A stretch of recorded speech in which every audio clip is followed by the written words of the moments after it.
Boa noite.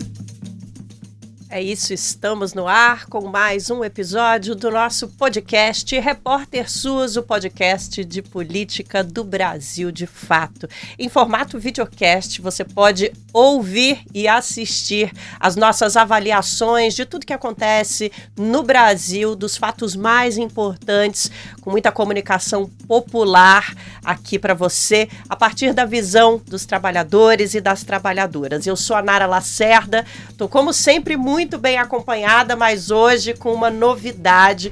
Vou apresentar o nosso podcast 3x4 ao lado da coordenadora de jornalismo do Brasil de fato, Monize Ravena. É uma honra e um prazer, Monize. Bem-vinda ao podcast 3x4. Obrigada, Nara. A honra e o prazer são todos meus de estar aqui e dividir essa bancada com vocês hoje.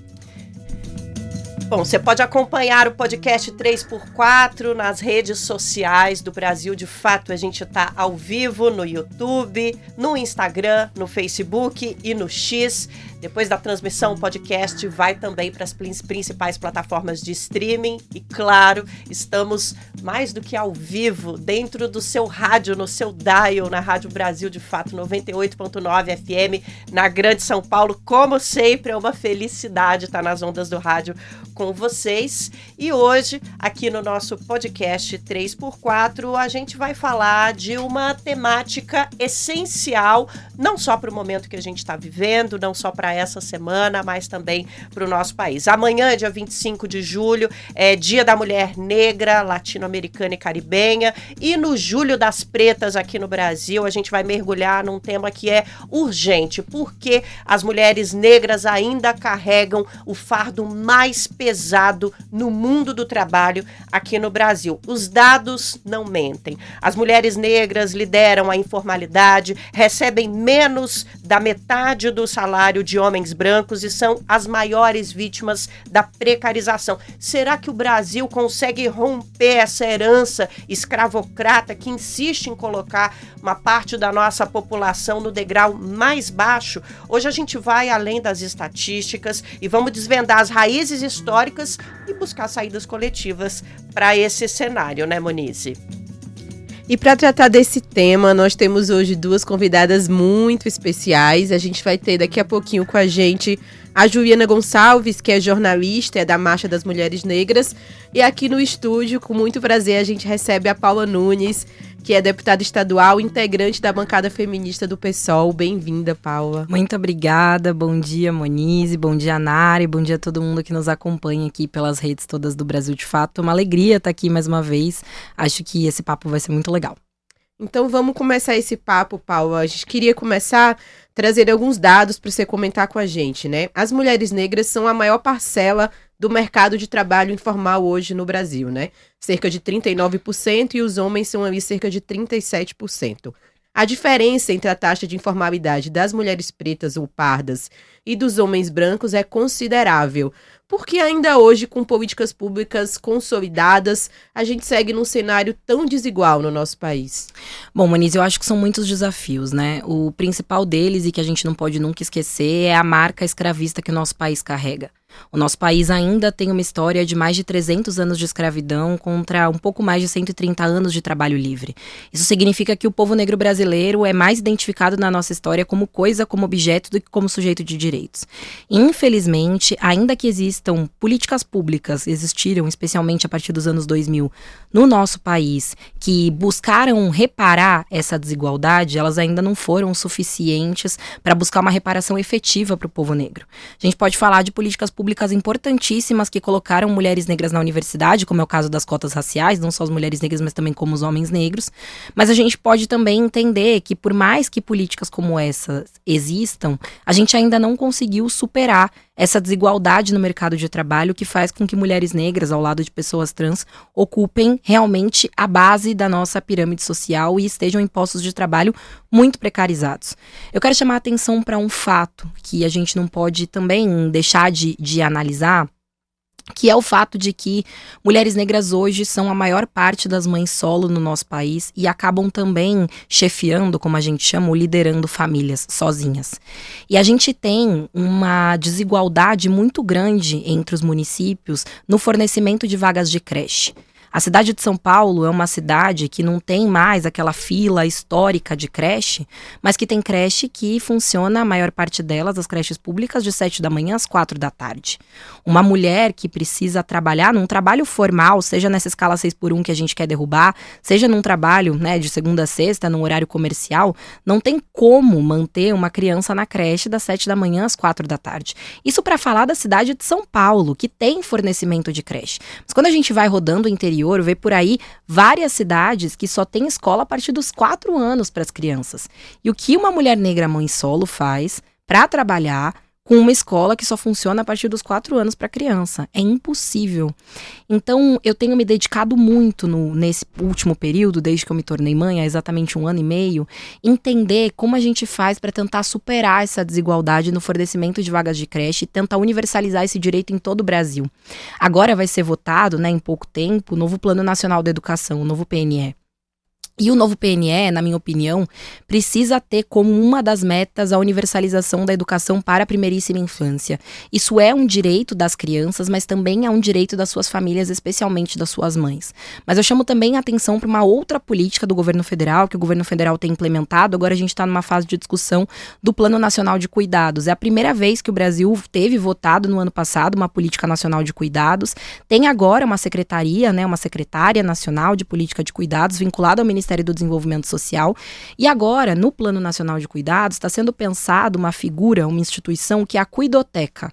Não é uma creche, mas é um espaço de cuidado em horário que não é o horário comercial. A primeira implementada foi na Universidade Federal Fluminense, na UF, e que existe das 7 da noite às 10 da noite, para que as mães possam estudar. Eu acho que isso é uma das formas de superar essa desigualdade também. Então eu chamo bastante atenção para esse elemento da primeiríssima infância. A gente acho que é uma iniciativa bem importante mesmo, mas me chama a atenção que ela precisaria ter uma escala maior, né, para que ela tenha impacto. Com certeza, eu acho que ela está numa fase de teste, mas a gente precisa lutar por essa universalização.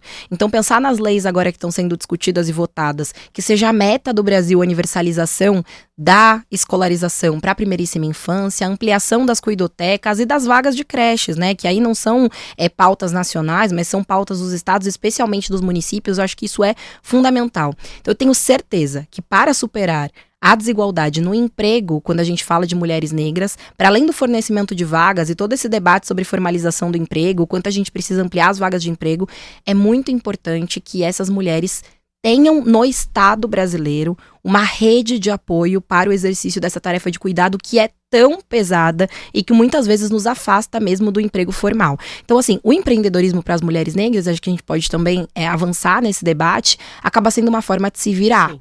Né? É uma questão de sobrevivência, né, deputada? E daqui a pouquinho a gente vai falar um pouco mais sobre a Política Nacional de Cuidados e dessa perspectiva também de que a mulher negra é o símbolo do cuidado, aliás, um símbolo construído em bases absolutamente racistas, né, e com raízes na nossa história escravocrata, e a gente vai falar sobre essa contradição. Essa grande cuidadora não recebe os cuidados sociais necessários.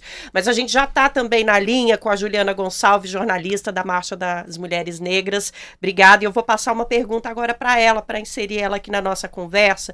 Falar um pouquinho, Juliana, aliás, bem-vinda, que bom que você está aqui com a gente. Obrigada pela participação, antes de tudo. Juliana, está nos ouvindo? Estou te ouvindo sim, vocês me ouvem? Ouvimos sim. Vamos lá, Juliana, bem-vinda ao podcast 3x4 aqui na Rádio Brasil de Fato. Juliana, a gente tem uma questão no Brasil bem importante no que diz respeito ao salário. Se a discrepância entre salários de homens e mulheres ainda é existente no nosso país, mesmo com uma lei que determina que isso não pode acontecer, que dirá a discrepância entre o salário das mulheres negras, que é cerca de 50% menor do que o dos homens brancos, e algumas pesquisas indicam que elas recebem menos de metade também do salário deles. O Brasil tem, desde 2023, sancionada a Lei da Igualdade Salarial, criada justamente para dar conta dessa discrepância de gênero. Mas tem algum mecanismo, na sua opinião, de controle de aplicação dessa norma? Porque as empresas, por si só, não parecem nem um pouco interessadas em, naquele ambiente privado, acabar com essa distorção. O poder público tem mecanismo de fiscalização desse tipo de distorção? Oiê, bom dia, né, para todas. Bom dia. Maravilha. Bom, quero agradecer também a oportunidade de estar aqui trazendo, nesse período tão importante que a gente vive, um pouco sobre a visão, né, enfim, das mulheres negras organizadas. Você fala, muito bom dividir essa bancada com Paula e estar nesse lugar, enfim, que já consegui colaborar com o Brasil de Fato e foi uma experiência muito incrível. Olha, é realmente um desafio enorme que só o racismo, de fato, explica, né? Essa desigualdade salarial entre mulheres negras e todas as outras, né? Então, as mulheres negras estão, de fato, na base e com uma desigualdade muito grande salarial. Com relação às iniciativas, eu acho que já é muito ruim e só não está pior porque a gente tem aí um pouco de uma luta, né, feita a partir da organização social das pessoas negras, que vão, inclusive, pressionar o governo para esse tipo de norma e também a iniciativa privada. Mas é isso, assim, a fiscalização ainda é um ponto muito frágil com relação a essas normas. Então, o que eu vejo, de fato, é o movimento negro organizado olhando para isso, cobrando, porque mecanismos estabelecidos, muitas vezes eles existem sim, mas é pouco colocado em prática. Então, acho que é algo que depende muito mesmo dessa vigilância constante, da denúncia que o movimento negro faz há tanto tempo, o movimento de mulheres negras faz há tanto tempo, e cada vez mais uma postura, né, combativa. Então, a gente percebeu aí nos últimos anos um avanço, né, principalmente pós George Floyd, um avanço de alguns debates dentro da esfera privada, mas, ao mesmo tempo, a conjuntura nacional agora traz uma nova retração, a conjuntura internacional agora, né, com tudo que está acontecendo nos Estados Unidos, um mundo em guerra que a gente vive, então faz também com que a gente tenha uma retração dessas políticas. Então, é por isso que é muito importante, né, dentro de um olhar de governo, na verdade, de uma política de Estado que seja ativa para combater isso, porque, infelizmente, as iniciativas que estão hoje, elas são incipientes para o tamanho do problema histórico, né, como sabiamente a deputada colocou aqui para nós. Então, acho que é preciso muito ainda que a gente fiscalize e cobre, né, de todas as instâncias para esse tipo de situação mudar um pouquinho. E, Paula, eu queria falar um pouco, obrigada, Juliana, retomar um pouco sobre o papel das mulheres jovens negras, que têm uma taxa de desemprego 3 vezes maior que os homens brancos. Não nos parece que isso é uma falha do sistema, mas sim um sistema que funciona nessa lógica de exclusão proposital, né? Então, na sua visão, falta política pública, lei, ou, além disso, uma revogação nas mentalidades, uma mudança mais radical daquilo que a gente chama de pacto social?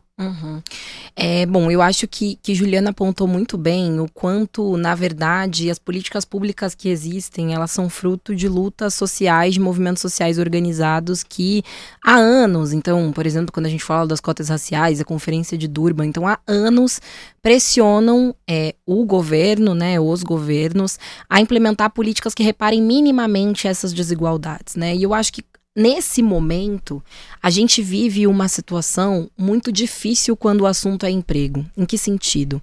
Quando a gente fala de juventude e emprego, existe uma tentativa de distorção da realidade, quase como se a busca pelo trabalho formal fosse uma busca equivocada. Quase como se a luta histórica por direitos sociais, reivindicadas não só pelos sindicatos, pelos partidos de esquerda, mas pelos movimentos sociais de conjunto, fosse uma luta superada, algo que ficou para trás, que realmente não precisa mais ser pautado. A ideia, a lógica do ser o empreendedor de si mesmo é algo que, infelizmente, permeia a cabeça da nossa juventude como uma ilusão. Porque existe essa lógica, por mais que seja muito ruim ter patrão, as pessoas não querem ter patrão e se apegam nessa ideia de eu não quero ser humilhado, e aí falando especialmente de pessoas negras, não quero ser humilhado. Eu não quero acordar de madrugada para ir trabalhar, para ainda chegar no meu trabalho, sofrer humilhação, ganhar um salário de fome, ter ainda descontado um imposto de renda que precisa, né, ser isento aí até os R$5.000, essa luta também que a gente está implementando, para que isso se supere um pouco essa desigualdade. O que eu quero é ficar milionário. E a forma de ficar milionário é o empreendedorismo. E eu acho que isso também faz com que, pouco a pouco, nós deixemos de lutar pela ampliação desses postos de trabalho formais. E talvez aí esteja um pouco a nossa dificuldade como esquerda brasileira, que é entender que existem pessoas que não querem ter mais esse tipo de trabalho, por todas essas razões que eu disse, e por outro, que esses postos de trabalho com direitos reais também estão deixando de existir. Eu fico muito preocupada quando a gente fala sobre, eu até brinco, eu falo, na época do meu pai, quando meu pai era jovem, o melhor emprego que se podia ter era um emprego em montadora. Era um emprego maravilhoso, era um sonho ter emprego em montadora. Agora essas montadoras nem existem, pouco a pouco elas foram saindo do estado de São Paulo. Era um emprego maravilhoso dos sonhos? Claro que não, todo mundo sabe que não, ser peão de fábrica é duríssimo, mas não existe mais esse posto de trabalho. Então uma mulher negra jovem, formada ou não na universidade, que queira se colocar no mercado de trabalho, tem muitos desafios. Os desafios da inexistência de postos de trabalho formais, mas também um desafio muito grande, que é o que eu falei, de encontrar uma forma de organizar na sua vida como caiba esse trabalho. De que forma ele cabe, né? E aí eu acho que a gente tem um desafio que, falando de juventude, é um desafio que, para ontem, em termos de políticas, precisa ser superado, que é a necessidade de pôr fim de uma vez por todas à escala 6x1. Esse a gente tá com plebiscito na rua. A gente tá com plebiscito na rua, Moniz, muito bem lembrado. Então, assim, esse é o mês, agora é mês de agosto, né? Foi mês de julho inteiro. Mas agora o próximo mês de agosto, é o mês de falar sobre isso com as pessoas, seja sobre a necessidade de isenção do imposto de renda, taxação dos super ricos, mas também o fim da escala 6x1. Por quê? Porque esse tipo de escala de trabalho, que é uma escala majoritariamente das mulheres negras, especialmente das mulheres negras jovens, que estão no telemarketing, que estão na hotelaria, que estão no comércio, é também uma escala que não cabe na nossa vida. E acho que essa é parte do desafio. Como garantir empregos com direitos, empregos formais, ao mesmo tempo como dizer para as pessoas que os direitos importam muito, e que eles não são uma conquista histórica à toa, eles são uma conquista histórica porque a gente lutou pela melhor, né, as gerações que vieram antes da gente, lutou por um posicionamento importante dos trabalhadores no Brasil com direitos, né, então eu acho que a gente está vivendo esse imbróglio, que talvez como organizações políticas ainda é muito difícil pra gente entender, porque um jovem quer ficar 12 horas em cima de uma bicicleta, quer entre muitas aspas, né, gente, porque ninguém quer viver isso, mas em troco de, sei lá, ser porteiro, né? Em troco, ao invés de não trabalhar numa loja. E eu acho que esse é um pouco o imbróglio desse momento aqui da nossa vida e que a gente precisa também ajudar a projetar quando a gente fala sobre emprego no Brasil. Sem dúvida, é muito importante a gente tentar entender porque o mercado formal de trabalho no Brasil repele tanto a população trabalhadora. A juventude fala muito de humilhação, como você falou, e na comunicação popular a gente tem notado e ouvido cada vez mais das lideranças que essa lógica existe, que o trabalho no Brasil, ele repete uma dinâmica nascida na lógica da servidão. Exato. E esse olhar no espelho para essa realidade precisa ser feito pelo campo progressista, pelo campo da esquerda, porque é ele que está expulsando a nossa juventude da garantia de direitos, né, deputada? E imagine como isso chega na vida da mulher negra. Porque a gente está aqui discutindo desde que a gente começou o nosso programa, aliás, essa semana toda, como essas mulheres negras estão nessa base das desigualdades e são as maiores vítimas da desigualdade. Então, essa desigualdade também se repete de uma maneira muito mais cruel na vida da mulher negra, que inclusive a gente estava falando, né, Monize, de saúde da mulher negra recentemente, é vista como mais forte, não sente dor, aguenta tudo, trabalha doente, trabalha... enfim, com dor no corpo, é a maior vítima de lesão por esforço repetitivo na nossa sociedade, uma doença explicitamente ligada à atividade laboral. Então é realmente uma reflexão que falta, e aí a gente chega em vários dados. Aqui no Brasil, mais da metade das pessoas que trabalham como MEI, o microempreendedorismo individual, é mulher negra, são mulheres negras com rendimento médio inferior ao salário mínimo. Então, o empreendedorismo não é uma opção para ficar milionário, é um caminho de necessidade, né? Eu queria conversar um pouquinho, trazer de volta a nossa convidada que está por telefone para a nossa conversa aqui. Juliana, como uma pessoa que acompanha a comunicação e os movimentos populares, você acha que a nossa sociedade tem condição de falar de empreendedorismo sem romantizar essa lógica da correria, como a gente chama? Tem até na academia a gente falando, né, que a população negra brasileira vive numa economia da correria. Dá para falar de empreendedorismo com responsabilidade, sem trazer essa lógica neoliberal e que acaba trazendo mais problemas para o dia a dia, principalmente das mulheres negras? É possível? Sem a pegada coach? Sim, sim. Eu acho que é um processo importante de letramento e da gente chegar nesse debate, não só sem romantismos, mas também sem nos apegar a um idealismo que não condiz com a nossa realidade, né? Então, eu acho que a gente precisa realmente aprender muito com as organizações, com a forma de organização social, a forma de troca, de estar e ser em sociedade, que as comunidades tradicionais, que os quilombos, que os povos de terreiro, que o povo indígena já faz hoje. Então, eu acho que é muito importante a gente olhar, de fato, com essa visão nem romântica, nem idealista demais, porque, infelizmente, o empreendedorismo é uma realidade, não uma realidade, né? Muitas vezes se cai nessa por uma ilusão, mas como a gente sabe, historicamente, aí é o se vira, é o que deu para fazer, é essa expulsão do mercado formal que Paula trouxe, que vocês trouxeram muito bem. Então, o empreendedorismo vai nascendo também dessa escassez, desse lugar do trabalho sendo discutido com uma roupagem libertária, mas que, na verdade, a gente sabe qual é o lugar que ainda hoje é predominante, né, para a população preta, para as mulheres negras. Então, a gente ainda tem uma grande discussão a fazer sobre o trabalho doméstico, que muitas vezes é a entrada no mercado de trabalho de muitas mulheres negras. Então, a gente tem uma PEC aí que fez aniversário, inclusive, essa semana, e que mesmo assim ainda não mudou na prática a vida de muitas trabalhadoras negras, né? Então a gente pode também fazer uma reflexão a partir desse olhar histórico, por exemplo, quanto o serviço público era um lugar de refúgio e de construção, né, muitas vezes dessa possibilidade de sobrevivência pelo trabalho de muitas populações negras, e como hoje a gente tem aí também uma retração, um retrocesso muito grande, né, com toda essa discussão do Estado mínimo. Então acho que é preciso ouvir pessoas que têm de fato essa vivência, a gente precisa ouvir as comunidades que têm feito outras discussões através da economia solidária, através do cooperativismo, através das moedas sociais, dos bancos comunitários, para entender também como de fato a gente consegue dar dignidade, porque muitas vezes essa empreendedora e esse empreendedor não tem a mínima condição de realmente sobreviver daquilo, ficar sempre com uma sobrevida, né? Porque não dá nem para sobreviver, muitas vezes paga-se as contas, mas deixando outras.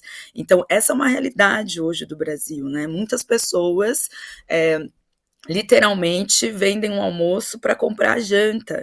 Então, o quanto toda essa discussão de trabalho vai trazendo também um caldo muito, muito forte de desigualdade. Então, acho que é preciso, essa conversa sobre empreendedorismo, ela precisa ser feita com responsabilidade, sem ilusões, sem idealismos, entendendo também o que está acontecendo na realidade. Então, não dá para a gente também chegar e dizer que não vamos falar sobre isso porque a gente precisa apenas lutar pela reforma trabalhista, né, pela discussão da reforma trabalhista. Não, acho que a gente precisa entender que hoje é a realidade de muitas pessoas e que a gente precisa olhar isso com a complexidade que precisa ser olhada, né? Então, ouvindo aí, a gente tem uma série de iniciativas que podem trazer pistas de uma outra relação de trabalho e, ao mesmo tempo, com o próprio dinheiro. Então, acho que é muito importante essa conversa. Eu acho que está no hall das conversas difíceis que a gente precisa fazer para propor algo novo, né? Então, e que precisa juntar todo mundo, precisa ter um olhar realmente do poder público. Nós, enquanto movimento social, sociedade civil, a gente precisa também cada vez mais trazer esse debate de uma forma a trazer a sua pluralidade e a sua complexidade. É a realidade de muitas pessoas, está no rol das conversas difíceis que a gente precisa ter enquanto sociedade mesmo, olhando os diversos aspectos, entendendo de fato o que é possível, o que está nesse campo do trabalho, que conversa com o que as mulheres negras hoje trazem no sentido de reparação. Então, vocês trouxeram aí muito bem, né? Então, fim da escala 6x1 é falar também do nosso direito a ter descanso, o nosso direito ao ócio, o nosso direito a estar com as nossas famílias, e tirar o trabalho da centralidade, né, das nossas vidas. Só que para isso a gente precisa ter uma outra lógica, a gente precisa conseguir não só sobreviver, mas viver com dignidade. E também o debate da reparação, que também está aí de fundo, né, nisso que vocês trouxeram, quando a gente fala, né, do plebiscito, da nossa segunda perguntinha, que é justamente essa taxação de quem ganha 50 mil a mais de renda, como isso também se reverbera, né, na política da reparação e no que a gente pensa enquanto reparação, porque, como você mesmo trouxe nos dados, hoje as mulheres negras, sobretudo o povo negro como um todo, mas vou falar especificamente das mulheres negras, produzem e estão na base da criação da riqueza desse país, mas a gente não recebe os frutos disso. Então a gente precisa falar de reparação nesse lugar também. Obrigada, Juliana. A gente tem como um dos centros da nossa conversa aqui hoje esse debate sobre o trabalho, né? Sobre a pluralidade do trabalho, seja da perspectiva de quem está no corre, né, tá até MEI, no empreendedorismo, está fazendo isso, seja a partir desse debate do trabalho formal, que ainda é a maioria da população no nosso país. Sobre isso, Paula, a gente queria te perguntar que iniciativas legislativas, políticas públicas você considera essenciais para ajudar a romper essas barreiras do racismo estrutural e do machismo institucional no mercado de trabalho para as mulheres negras, né? Que ações concretas o Estado pode oferecer para dirimir um pouco essas dificuldades que são históricas? E eu vou fazer um apêndice aqui à pergunta. No mundo ideal, se você pudesse agora, como deputada, falar, olha, gente, a partir de amanhã vai ser assim, e isso é lei, o que mais você colocaria nessa lista de políticas que você vai citar? Porque algumas a gente já tem, mas o Brasil caminha muito nesse lugar de tem políticas ótimas no papel, leis incríveis, elogiadas no mundo todo, que não são colocadas em prática, né? E se quem está em casa também quiser comentar e dizer pra gente essas sugestões, que tipo de política pública faz mais diferença no cotidiano das mulheres, estamos aqui, para quem está ouvindo, para quem está nos assistindo, estamos aqui para receber e comentar. É isso aí. Bom, eu acho que Juliana falou sobre um dos pontos centrais quando a gente fala sobre mercado de trabalho e mulheres negras, que é o trabalho doméstico. É impossível não ignorar o fato de que, ainda que a PEC das domésticas tenha sido aprovada, ainda que ela tenha sido regulamentada anos depois, e que já faça 10 anos que essa regulamentação aconteceu, na verdade, nós ainda não conseguimos, como país, romper essa lógica escravista que é a trabalhadora do quartinho dos fundos, que é uma coisa que existe em pouquíssimos países e existe no Brasil, porque o Brasil é um país de herança escravista que é acostumado com a lógica de uma mulher negra que cuida da sua casa, que limpa a sua casa, que faz tudo o que você precisaria fazer na lógica de um trabalho doméstico, né? Que uma família precisaria fazer na lógica de um trabalho doméstico, e que essa pessoa não tem que ser remunerada por isso, não ter direitos por isso, porque essa pessoa não é tão trabalhadora quanto você é. E isso no Brasil é perverso, porque qualquer pessoa de classe média hoje tem uma empregada doméstica, uma diarista ou uma empregada doméstica. Não é uma atribuição de pessoas com muito dinheiro, não é. Essa é a diferença do Brasil para outros países. Isso é muito característico do É Brasil. muito característico do Brasil. E também por isso é tão característico do Brasil ver um ódio cada vez que a gente fala sobre a necessidade de se garantir direito a essas trabalhadoras. E hoje as trabalhadoras domésticas são majoritariamente, esmagadoramente mulheres negras, hoje não, em toda a história do nosso país. Então, garantir direitos a essas mulheres é algo fundamental, necessário e urgente. A PEC das domésticas precisa sair do papel. Já faz 10 anos. Tem que ter fiscalização, tem que ter promoção de direitos, precisa. A gente precisa olhar com essa lógica. Esse é um ponto. Outro ponto importantíssimo, é urgente e necessário cotas em todos os serviços públicos. Agora a gente está avançando para um debate super importante que é sobre cotas trans nas universidades, por exemplo, porque as cotas raciais foram conquistadas e mudaram a cara e a cor das universidades estaduais e federais. Elas são muito importantes. Então as cotas nos serviços públicos também são importantes. Nós queremos sim mulheres negras servidoras públicas. Nós queremos mulheres negras nesse posto de trabalho que a gente consegue cobrar, que consegue lutar por efetivação, né, de direitos. Para além disso, eu acho que a gente precisa muito olhar para o mercado privado, olhar para o mercado de trabalho e pensar que a luta do povo negro, essa luta que a gente vem implementando e lutando, não só a gente, né, muitas gerações antes da gente, ela não é moda. Não pode ser que venha como onda a necessidade de antirracismo nas empresas, que vai e volta conforme a onda. Juliana falou, agora a gente tem Trump de novo. Agora a gente tem Trump esmagando a América Latina, esmagando os imigrantes.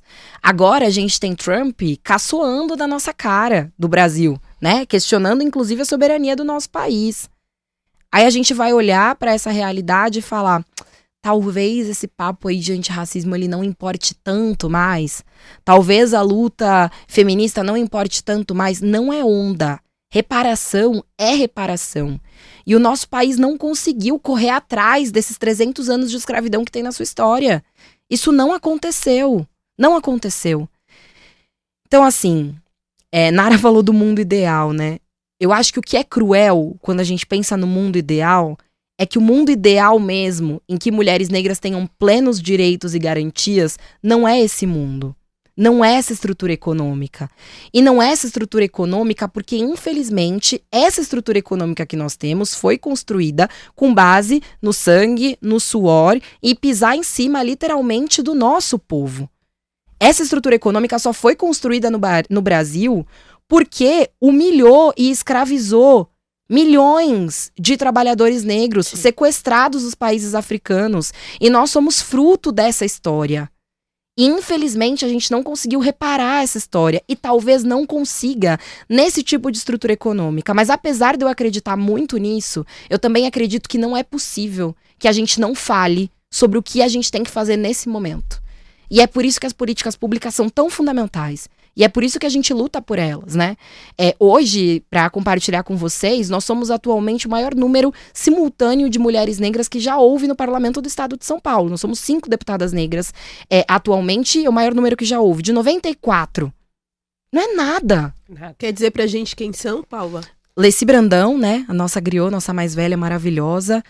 Nós com a bancada feminista. Ediane Maria, a primeira trabalhadora doméstica também eleita, a Tainara Faria e a Mônica com o mandato das pretas. Então, somos 5 simultaneamente, maior número que já houve, mas ainda não é nada, assim, perto do que a gente precisa.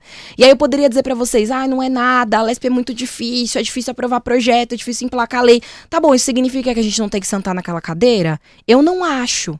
Então, por mais que eu acredite muito em outra sociedade, acho que só nela as mulheres negras vão poder ser plenamente livres, com direitos, viver não só seu direito à vida, mas seu direito ao sonho, o seu direito ao gozo e tantos outros. Por mais que eu acredite muito nisso, eu também acho que o nosso papel é lutar por políticas públicas concretas. Pressionar o governo federal, lutar contra o governo estadual, lutar contra a prefeitura e no campo do parlamento, que é onde hoje eu estou inserida também, lutar por mínimas políticas públicas como essas que eu mencionei, das creches, das cotas, mas que têm um impacto importante na história do nosso país, que é uma história de um país tão sem direitos para as mulheres negras como esse. É isso. E eu lembro a você que está nos ouvindo que mulheres negras, pretas e pardas são quase 30% da nossa população. 9 na Assembleia Legislativa não é nada. 5.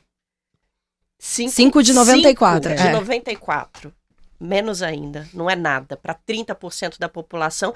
Isso que a gente nem falou de Congresso Nacional, que dá até medo de falar. Vamos para o intervalo, meu querido sonoplasta.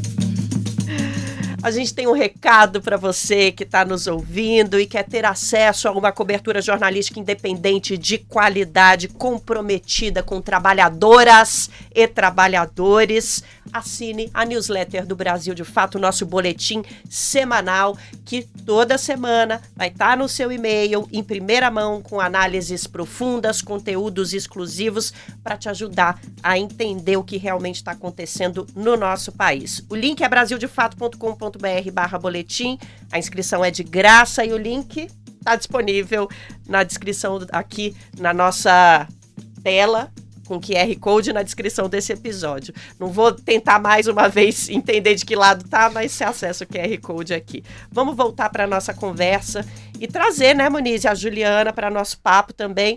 Juliana, você trabalha muito nas suas reflexões com o conceito de bem viver, né? E eu queria que você falasse um pouquinho se a coletividade, a cultura tem sido ferramentas de ascensão profissional para as mulheres negras e que espaço elas ocupam, né, num sistema que ainda é racista, né? Até onde elas conseguem ir? Sim, maravilha. Eu acho que falar de ascensão profissional para mulheres negras ainda é um grande desafio, né? Mas sem dúvida a cultura é um campo de pertencimento, né, dessas mulheres, é um campo de atuação muito grande, né, das mulheres negras. E aí a gente, infelizmente, né, tem que olhar para o debate também da cultura, pensando inclusive o que está acontecendo hoje aqui na nossa cidade com relação à cultura, né? Então, como os coletivos culturais têm sido tratados, então, como as iniciativas periféricas têm sido tratadas. Então, também é um campo de luta, de disputa e de debate, mas, sem dúvida nenhuma, é um lugar importante para a gente conseguir justamente ir criando outras formas de nos conectar, outras formas de estarmos em coletivos, e muita coisa boa vem daí, né, desse campo da cultura. E eu queria muito trazer um pouco para essa conversa, me senti muito contemplada quando Paula fala, né, desse mundo ideal, porque eu acho que quando a gente fala sobre o bem viver, isso foi o que minha pesquisa demonstrou também, a gente está falando, sim, de a nossa possibilidade, o nosso direito a sonhar outro mundo, outras estruturas. E claro, né, tem que ser fincada com o pé no chão, na prática. Então, como a partir da prática a gente pode pensar em outro mundo possível. E nesse momento, o caminho desse outro mundo está muito alinhado com o que a Paula trouxe, né, da gente conseguir, de fato, lutar por políticas públicas, pressionar, né, pressionar os governos, mas, sobretudo, discutir que tipo de Estado nós estamos construindo, porque eu acho que há uma discussão aí sobre que Estado. Hoje nós vivemos nesse Estado, o Estado patriarcal, cisnormativo, racista, que se alimenta das desigualdades, que se alimenta, né, o capitalismo é isso, né, eu não tenho essa visão que o capitalismo está em crise, o capitalismo ele se alimenta das crises e vai cada vez mais trazendo essas disparidades sociais como ferramenta, né, da sua existência. E aí, quando você fez essa pergunta para Paulo, desculpa, mas eu fiquei muito tocada sobre o que a gente mudaria agora, assim, nessa perspectiva do bem viver, nessa perspectiva de valorização das mulheres, valorização das pessoas no mercado de trabalho, em tudo. Eu fico pensando muito como a discussão, por exemplo, né, fundiária ainda, vocês aí sabem muito bem, como ainda também é muito importante para a gente falar sobre trabalho, porque é isso, as pessoas estão sem casa, sem terra, então falar de reforma agrária é falar sobre um melhor acesso das mulheres negras ao trabalho, falar da titulação das terras quilombolas e indígenas, né, então, nossa, se a gente pudesse resolver numa canetada tudo isso, com certeza absoluta, isso também entraria nesse lugar, né, esse lugar, assim como a cultura é muito importante, mas a moradia, a terra, ter o seu canto, né, como os nossos antigos falavam, a gente precisa do nosso canto, como isso, numa perspectiva de humanidade, de uma perspectiva integral para a pessoa, como isso é importante para a gente caminhar. Então, assim, o bem viver, ele vai trazer muitos aspectos, então, como não é uma resposta única, como ele traz essa possibilidade da gente pensar outros mundos, mas olhar hoje na prática, nas iniciativas culturais, nas coletividades, nas formas como a gente já conseguiu avançar em algumas coisas. Então, olhar o que a gente aprendeu, né, com as organizações, com as organizações políticas do passado. Então, isso é muito importante. Ter outra relação com essa questão da natureza e da terra, porque isso também é um fator cultural, né? Então, como os povos indígenas, as comunidades quilombolas vão se relacionar com a natureza, os terreiros de candomblé a partir de outro lugar. Então, são elementos que estão no cerne desse bem viver, mas que vão ali, de fato, falar sobre esse estar integralmente com condições de vidas integrais para você conseguir ocupar o mercado de trabalho, para você conseguir, de fato, ter uma vida onde a sua humanidade é garantida e não só essa lógica da sobrevivência. Já que a gente está falando de bem viver, de outras sociedades, de outros mundos possíveis, queria que a gente trouxesse para a roda dessa conversa também boas notícias. Sim, por favor. Então, queria perguntar para vocês duas, quais são as principais tendências positivas que vocês identificam no mercado de trabalho? Acho que mais que no mercado, no mundo do trabalho, que podem beneficiar as mulheres negras. Como coletivos de mulheres estão criando alternativas reais a esse modelo tradicional de trabalho e rompendo com essa lógica do indivíduo. Eu sou fundada também, cria do movimento de mulheres negras, né? E a Marcha das Mulheres Negras de São Paulo, coletivo que a Juliana tão lindamente faz parte desde o seu surgimento, é um coletivo que me ensinou o quanto, na verdade, a solidariedade entre as mulheres negras é uma das coisas mais importantes e mais fundamentais dentro do movimento de mulheres negras. Eu não tô dizendo que não tem disputa, que não tem briga, nada disso. Eu tô dizendo que quando a gente funda um movimento, constrói um movimento a partir da lógica da solidariedade essa que pode ser feita na dor, como é o caso das mães de vítimas de violência do Estado, mas também pode ser feita com formas lindas de pensar uma nova sociedade, como Juliana falou sobre a perspectiva do bem viver, isso é muitíssimo importante. E eu acho que existem mulheres negras que estão pensando uma forma de estruturação de mercado de trabalho. Eu acho que a Feira Preta, por exemplo, é um exemplo disso. É muito ruim o que aconteceu, né, no último episódio, que a Feira Preta não aconteceu, ou quase não aconteceu, pela falta de financiamento, mas pensar que, na verdade, pra gente, existem mulheres negras que são exemplos de construção de um mercado de trabalho que pode ser fundado com outras bases, isso é também uma forma de fundamento e estruturação a partir da lógica da solidariedade das mulheres negras. E eu acho que isso é uma coisa que a Ju também no último período tem se dedicado a pensar, e eu vou inclusive deixar ela falar sobre isso, que é também a lógica de como combinar isso com a proteção e respeito ao meio ambiente. Né? E eu acho que isso é muito importante, porque se tem uma das coisas mais cruéis que o capitalismo fez, foi destruir tudo o que se pisa, foi destruir o ar que se respira. E se a gente não pensa uma estruturação empresarial, profissional, e eu acho que quem está fazendo isso hoje são as mulheres negras e são as pessoas indígenas, se a gente não pensa uma sociedade fundada em outras bases, em que inclusive o mercado de trabalho empresarial seja fundado em outras bases de relação com o meio ambiente, não vai ser possível sobreviver nesse mundo. E eu acho que esse é um dos pontos-chave, sabe? Tem realmente uma forma de pensar a tradição e a construção de sociedade que vem do movimento de mulheres negras e que vem do movimento de pessoas indígenas, que é algo que pode nos ensinar muito, que tem nos ensinado muito. É óbvio, né, Moniz? Eu não posso ignorar o fato de que isso é muito, ainda é pequeno perto da estruturação mundial, né? Quem são as mulheres negras empresárias no Brasil ou que pensam o mercado de trabalho no Brasil perto das big techs?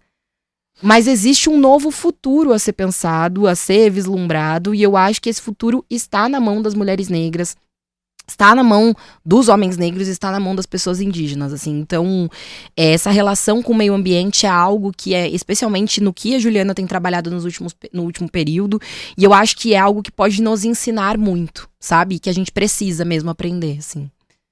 Ju? Sim, obrigada, Paula. É muito bom ouvir. E, assim, eu tenho muito acordo. Eu acho que tem... no meu trabalho de pesquisa de mestrado, eu sistematizei a visão de mulheres negras organizadas sobre o bem viver.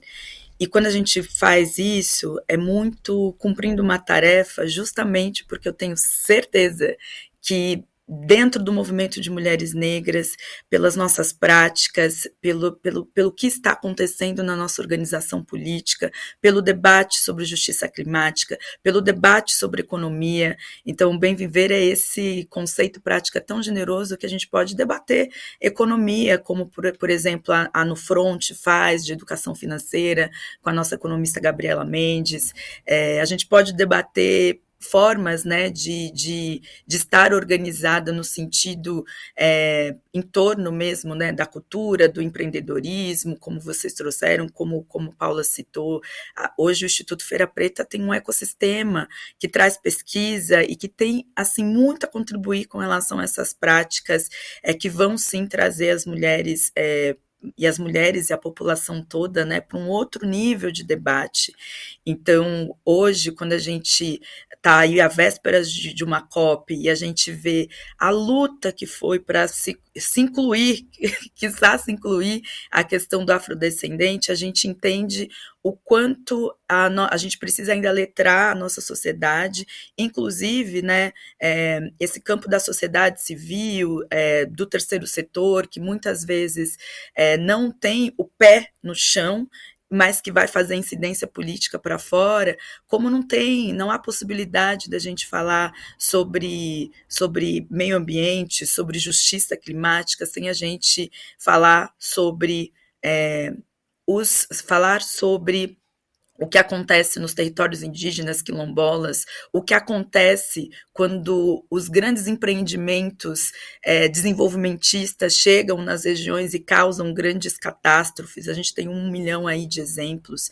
Então, eu sinto muito isso e eu vejo muito isso, o quanto as mulheres negras já estão articulando, já estão propondo um outro modelo de sociedade, com outros pilares, e que elas precisam ser mais ouvidas, né, nessa discussão sobre o Estado que nós queremos. Então, quando Paula fala, né, da mínima quantidade ali de parlamentares, isso é só uma expressão, um tipo de expressão de como tem aí todo um saber saber, né, que está fincado no movimento de mulheres negras, na organização política, né, de mulheres negras que já beira aí os 40 anos, que precisa ser ouvido, porque a gente tem muito acúmulo para trazer, e eu acho que não é o sentido de respostas prontas, mas é esse modelo de entender a diversidade enquanto uma riqueza civilizatória. Então a gente vai ter que falar com o diferente, a gente vai ter que ter um olhar amplo.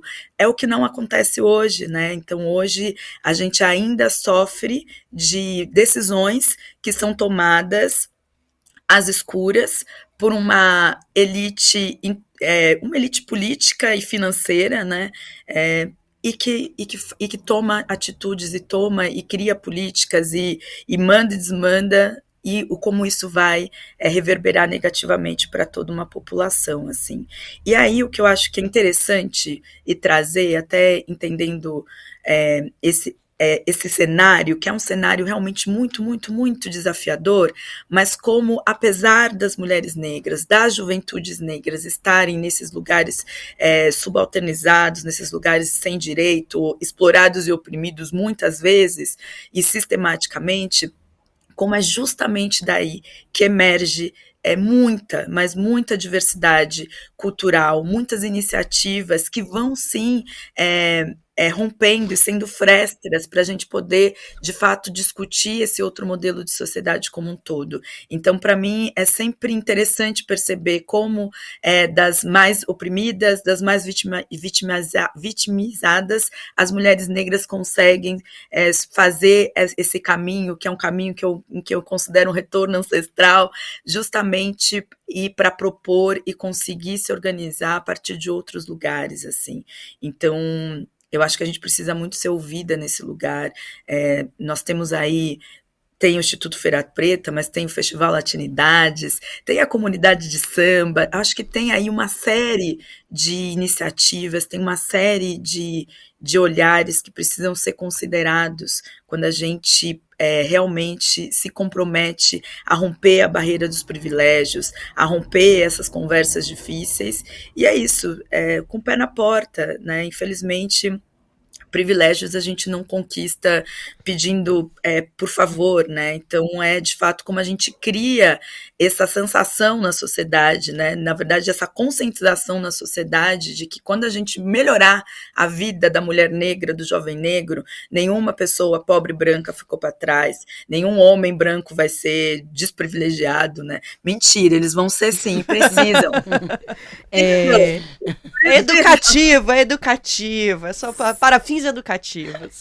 Gente, nosso tempo tá chegando no fim dessa nossa conversa. Eu queria fazer uma última pergunta para vocês duas, que a gente vai ter que responder mais rapidinho, porque temos aí poucos minutos.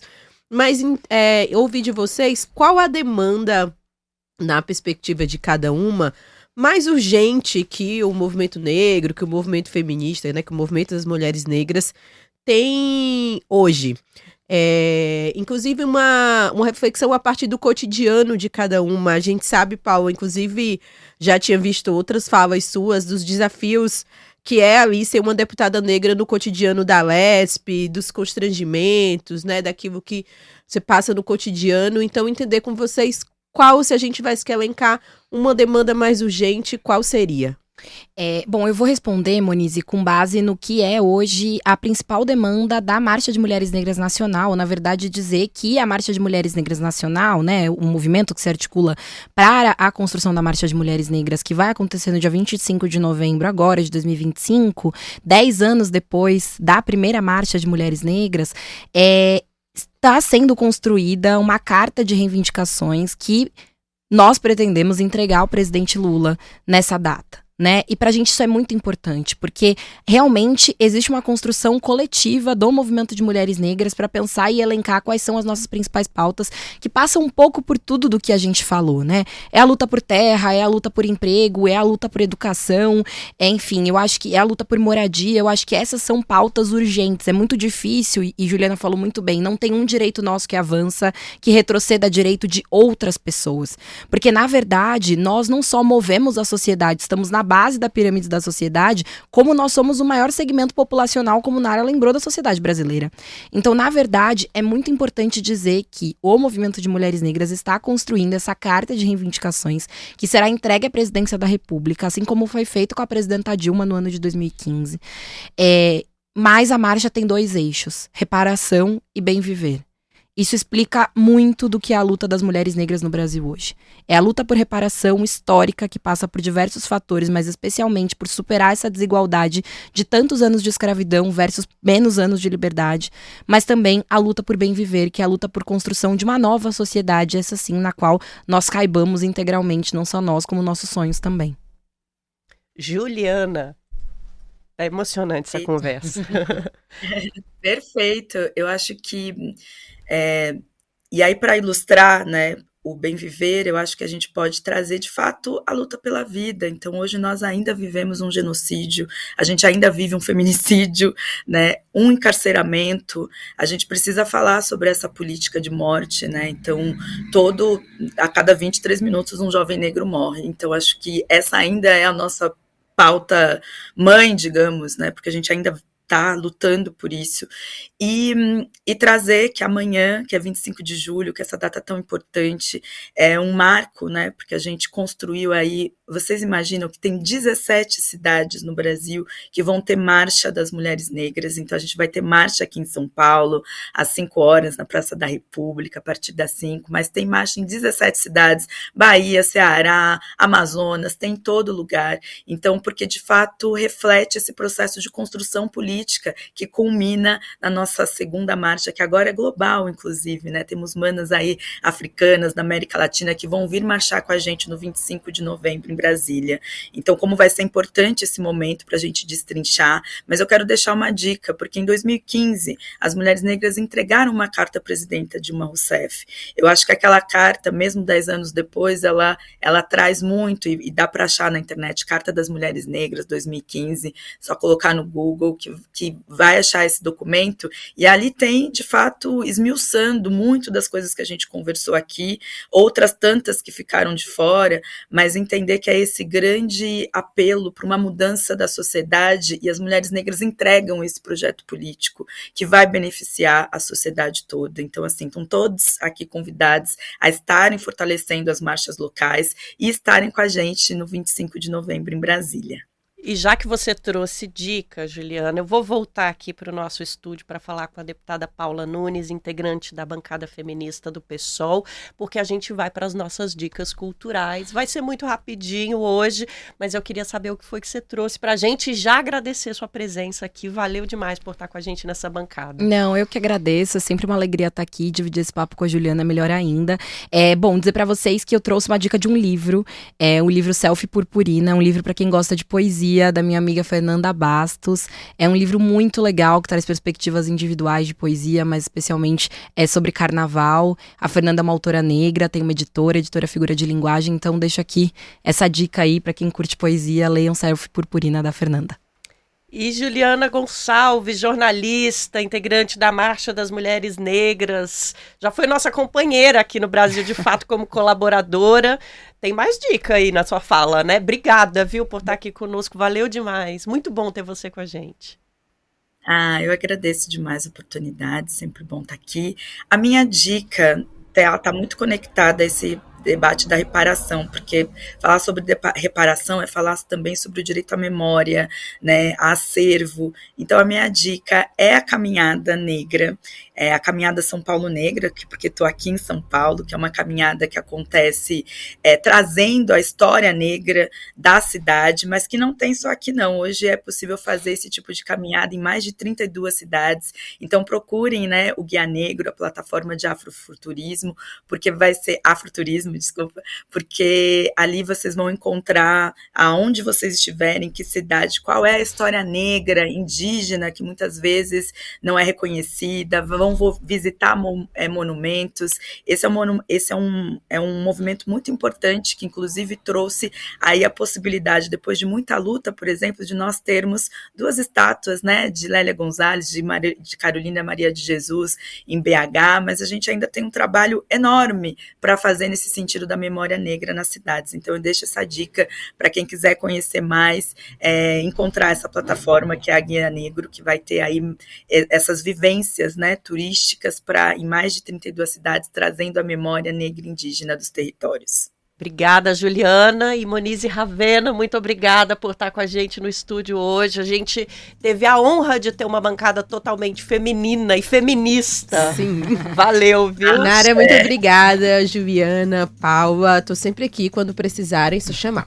É isso. Obrigada a você também, as nossas ouvintes e espectadoras e os nossos ouvintes e espectadores também. Valeu demais pela companhia. Semana que vem tem mais. Vamos de créditos.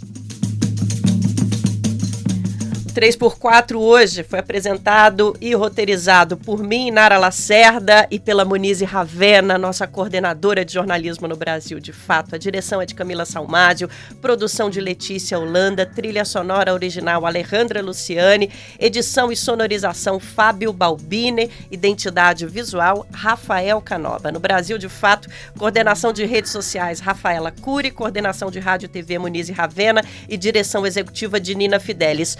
Notem como as mulheres são maioria nesses créditos e até semana que vem com mais podcast 3x4 aqui na Rádio Brasil de Fato.